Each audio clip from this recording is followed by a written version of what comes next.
Hello, నేను చాలా రోజుల నుంచి ఈ హార్ట్లో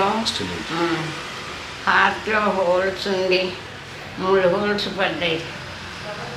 కిడ్నీ ఇన్ఫెక్షను, పార్కింగ్ సెన్స్ ఉంది, బ్రెయిన్ ఏదో ఉందట లోపం. చాలా మాట్లాడలేని పొజిషన్. కాళ్ళు పోయినాయి. నాకు కాళ్ళు ఉంటే ఇంత బాధ ఉండేది కాదు. కాళ్ళు ఎట్లా చెప్పింది ఉన్నట్టుండి చచ్చిపడిపోయినాయి. నేను ఉన్నానో లేని, నేను పోయానని అందరు మెసేజ్లు పెట్టారు. ఎవ్వరు అసలు నేను ఉన్నానో లేదో కూడా ఎవరు ఆలోచించటం కానీ మాట్లాడటం కానీ జరగల. కిరణ్ గారు, కాదంబరి కిరణ్ గారు ఎప్పటి నుంచో నాకు తెలుసు. ఎవరి నెంబర్లు లేవు నా దగ్గర. ఎవరికి ఫోన్ చేయటానికి నాకు ఏమీ అందరూ మర్చిపోయినాను. ఎవరి నెంబర్ నా దగ్గర లేకపోవటాన్ని నేను ఎవరికి ఏమీ అడగలేకపోయాను. కాదు, అశోక్ గారు ఫోన్ చేసి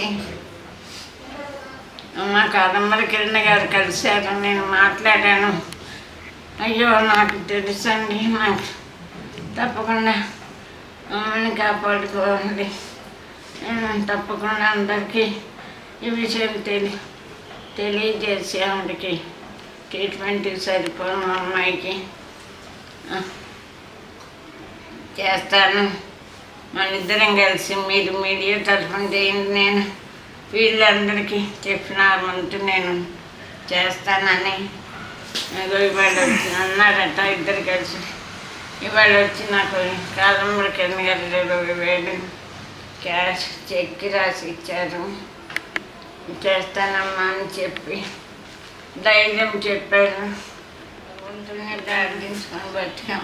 ఎవరు పట్టించుకోకపోతే ఏం చేస్తాం? ఆత్మహత్య చేసుకుంటాం. ఎవరైనా 10,000 20,000 ఇస్తే ఒక పూట గడుస్తుంది. ఒక నెల కాదు కదా జీవితం. ముందు ఈ జబ్బు నుంచి బయటపడాలి కదా. 50 ఏళ్ళ ఆర్టిస్ట్గా ఉండి ఒక కళాకారుని కన్నీరు కాస్తే దేవుడు మరి ఆర్టిస్ట్గా పుట్టి చాలా అర్థం చేసేసాడు. చేతకాలేదు నాకు సంపాదించుకోవటం. ఏం చేయాలి? ఎవరైనా పెద్దవాళ్ళు తలుచుకుంటే ఇది అనారోగ్యం నుంచి బయటపడతారు. నా బిడ్డను చూసుకుంటూ ఏదో